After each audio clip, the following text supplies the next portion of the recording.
দায়িত্ব নেয়ার পর থেকে নির্বাচন ইস্যুতে বেশ চাপে রয়েছে অন্তর্বর্তী সরকার।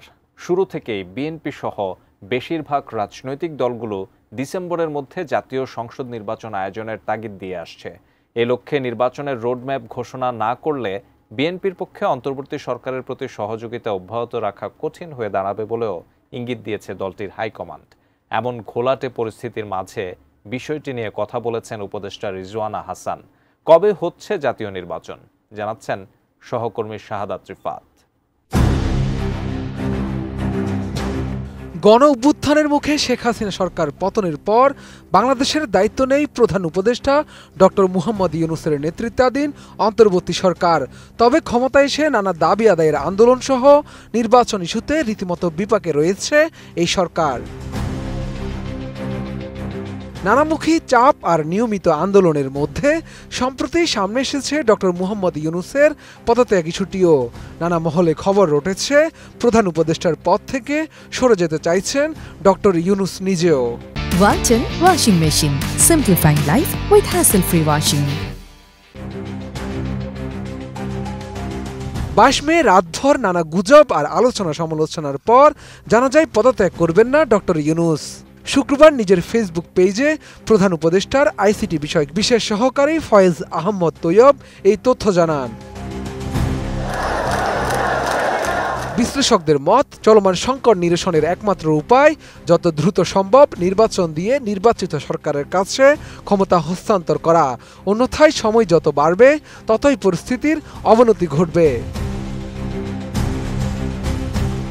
এমন অবস্থায় আগামী জাতীয় সংসদ নির্বাচন নিয়ে কথা বলেছেন অন্তর্বর্তী সরকারের পরিবেশ, বন ও জলবায়ু পরিবর্তন এবং পানি সম্পদ মন্ত্রণালয়ের উপদেষ্টা সৈয়দা রিজওয়ানা হাসান।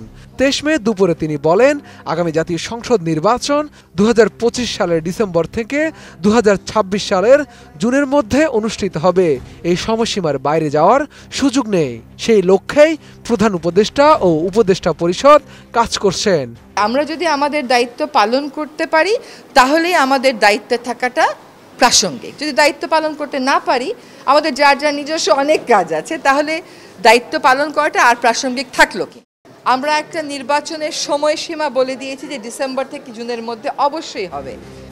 শুধু নির্বাচনের জন্য এই সরকার দায়িত্ব নেয়নি উল্লেখ করে রিজওয়ানা বলেন, তাদের সরকার 3টি কাজের জন্য দায়িত্ব নিয়েছে। তা হলো সংস্কার, বিচার ও নির্বাচন। আমাদের 3টা মোটা দাগের দায়িত্ব এবং 3টাই কঠিন কঠিন দায়িত্ব। একটা দায়িত্ব হচ্ছে সংস্কার, একটা দায়িত্ব হচ্ছে বিচার, একটা দায়িত্ব হচ্ছে ইলেকশন।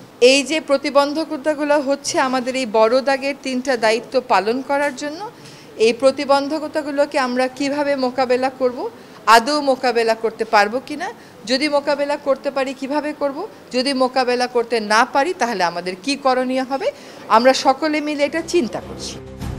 ডক্টর ইউনূসের পদত্যাগের বিষয়েও কথা বলেন রিজওয়ানা হাসান। আর প্রধান উপদেষ্টা যদি কোনো সিদ্ধান্ত নেন কোনো ব্যাপার, তো উনার যদি কোনো কিছু বলার থাকে, আমি নির্বাচনের প্রশ্নেও বলেছি, দায়িত্ব পালনের প্রশ্নেও বলেছি, ওটা আপনারা উনার থেকেই শুনুন। চাপের প্রসঙ্গে পরিবেশ উপদেষ্টা বলেন, কিছু চাপ থাকলেও তা আলাপ আলোচনার মাধ্যমে সমাধান করা যায়। চাপের জন্য ধর আপনি এখন এক জায়গা থেকে আরেক জায়গায় মিটিংয়ে যাবেন, সচিবালয় থেকে যমুনা মিটিংয়ে যাবেন, যেতে পারবেন না, রাস্তা বন্ধ। কেন রাস্তা বন্ধ? সেটা তো আসলে অনেক সমস্যা এরকম আছে যেটা আলাপ আলোচনা করলেই হয়তো করা যায়। তো চাপ হচ্ছে আমাদের নিজেদের পারফরমেন্সের চাপ, যে আমরা পারফর্ম করতে পারছি কি পারছি না। শাহাদাত রিফাত, ATN নিউজ, ঢাকা।